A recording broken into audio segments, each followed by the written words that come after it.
Refugee families can face many challenges with their children's transition to school because of language differences and a lack of understanding about Australian cultural and educational expectations. Jericho Community Learning Village in Victoria has a focus on life transitions to address the language and cultural support needs of refugee families and ensure the smooth transition of refugee children to school. After all, this is just another transition in an already changed life for these families. Hi, my name is Naina Bhandari and I work at Good Samaritan Catholic Primary School.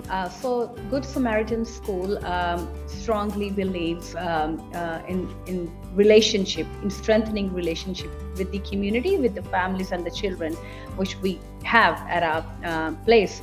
And learning by the power of three is the main way or the main goal by which school operates, in which we consider teacher, child and family, they all are integral to each other.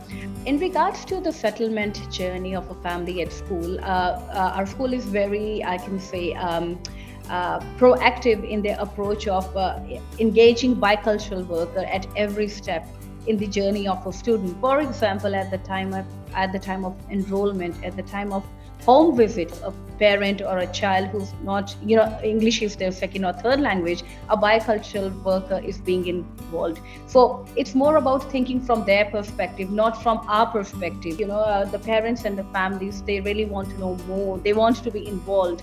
And no matter they are newly arrived families, they actually have that same expectation, but in real, they really want their children to thrive and they really want their families to be happy. So when you see them flourishing so beautifully and their kids doing beautiful learning at school, that makes you feel so content, so satisfying.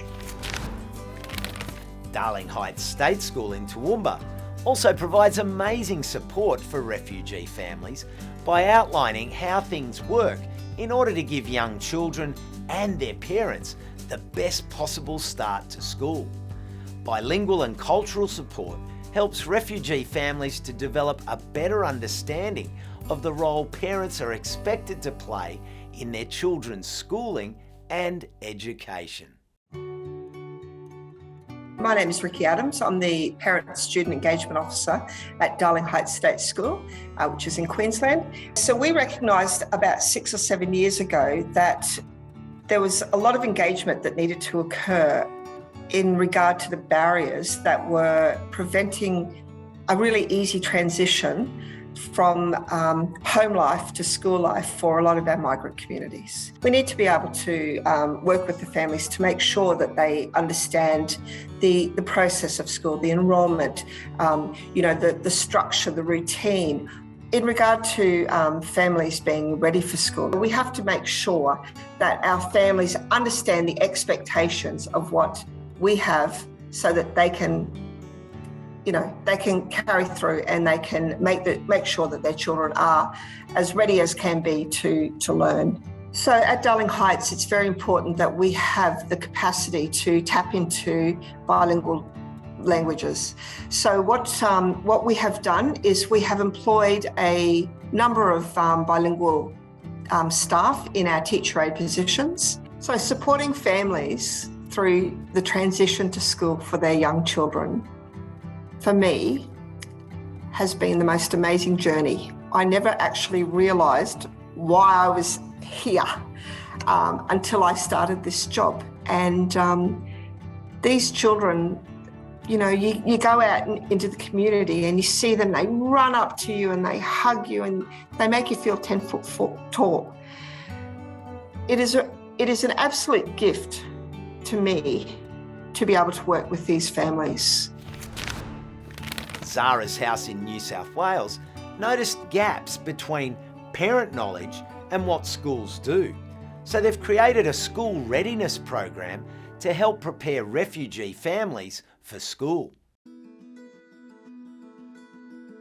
One of the big issues the mothers have and the children is settling into schools. I guess it's a combination of cultural issues and the lifestyle expectations now that they're here in Australia. The cultural differences become very, very obvious when they go to schools.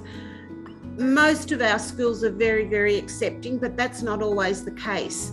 A big issue is if there is a problem at school, the mum can't always explain what the issue is. It can be taken personally that her child is at fault, and her child may very well be at fault. But it's never explained properly. These are major, major issues. It's the mums who have to deal with the issues. Lunches, major issue, food, not understanding what a lunch is in an Australian school, what morning tea is in an Australian school. So we've actually, with the women, the ladies that teach the women have actually taught them how to pack a school lunch and what it all entails. One of the big things that we focus on is play. If the children know how to play with one another, a lot of problems are solved.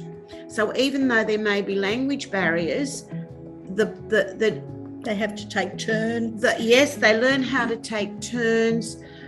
They learn to say that they're not the most important person in the game, particularly with the boys. It's a major issue with our refugee boys.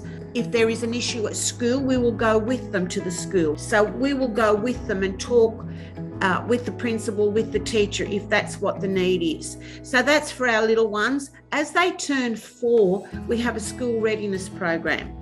So our 4-year-olds take part in a program over 40 weeks. It's not the same children every week. So by doing a 40-week program, whoever is teaching them on that day can go from where they're up to. The major focus is language. Talk to them. Starting school is a big transition for everyone, and starting school in a new country has added layers that can lead to misunderstanding and missed opportunities. Extra support from schools and community centres is so important in helping refugee families navigate language and cultural differences and ensure they have a positive start to school in Australia.